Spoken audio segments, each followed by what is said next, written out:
देश के भीतर भ्रष्टाचार और जमीन से जुड़े घोटाले कोई नई बात नहीं है, लेकिन जब ये मामले सरकारी जमीन, वन क्षेत्रों और फर्जी दस्तावेजों के जरिए धोखाधड़ी से जुड़े हो, तब न केवल ये कानून व्यवस्था पर सवाल उठाते हैं, बल्कि शासन की जवाबदेही को भी कटघरे में खड़ा कर देते हैं। बिहार में हाल ही में प्रवर्तन निदेशालय यानी कि ईडी द्वारा की गई छापेमारी इसी प्रकार के एक बड़े जमीन घोटाले को उजागर करती है। मामला बोकारो के पास टेटुलिया इलाके की सरकारी वन भूमि को ब्रिटिश काल की जमीन बताकर बेचने से जुड़ा हुआ है। लगभग 103 करोड़ एकड़ की जमीन को अवैध रूप से यहां पर प्राइवेट कंपनियों के माध्यम से हस्तांतरित कर दिया गया है, जिससे न केवल सरकारी खजाने को नुकसान हुआ बल्कि पर्यावरणीय संतुलन को भी खतरा हुआ है। वही इस मामले में ईडी ने दो प्रमुख कंपनियां यानी कि राजवीर कंस्ट्रक्शन प्राइवेट लिमिटेड और उमायूस मल्टीकॉम प्राइवेट लिमिटेड के 20 से अधिक ठिकानों पर छापेमारी की। चास का सीईओ कार्यालय और 4 अन्य सरकारी कार्यालयों पर भी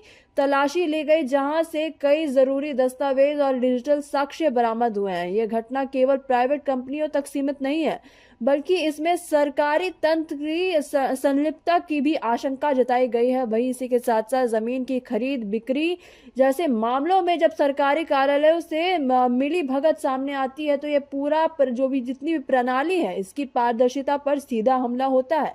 वहीं आपको बता दें, ईडी की जांच से यह भी पता चला है कि कुछ निदेशकों के कार्यालय पटना में बंद पाए गए हैं, जबकि अन्य के परिसरों में छापेमारी जारी है। इससे यह संकेत मिलता है कि घोटाले की जड़ें गहरी हैं और इसे अंजाम देने के लिए एक संगठित नेटवर्क काम कर रहा है। वही इस प्रकार की कार्यवाही न केवल उन लोगों के खिलाफ चेतावनी है जो कि कानून की आंखों में धूल झोंककर अवैध रूप से लाभ कमाने की कोशिश करते हैं, बल्कि ये प्रशासन के लिए भी एक परीक्षा की घड़ी है कि वह कितनी सख्ती से ऐसे मामलों में न्याय दिला सकता है। वही इस घोटाले ने एक बार फिर आपको बता देते, एक बार फिर यह स्पष्ट कर दिया है कि सरकारी संपत्ति की सुरक्षा केवल कागजों पर नहीं बल्कि नीयत और निगरानी दोनों में ही होनी चाहिए। जब एक ऐसे मामले में दो दोषियां यहाँ पर पाए जाते हैं, तो ये बहुत बड़ी चीज हो जाती है। आपको बता दें, तब तक इस तरह की घटनाएं दोहराई जाती है जब तक ऐसी चीजों को बढ़ावा मिलता रहेगा।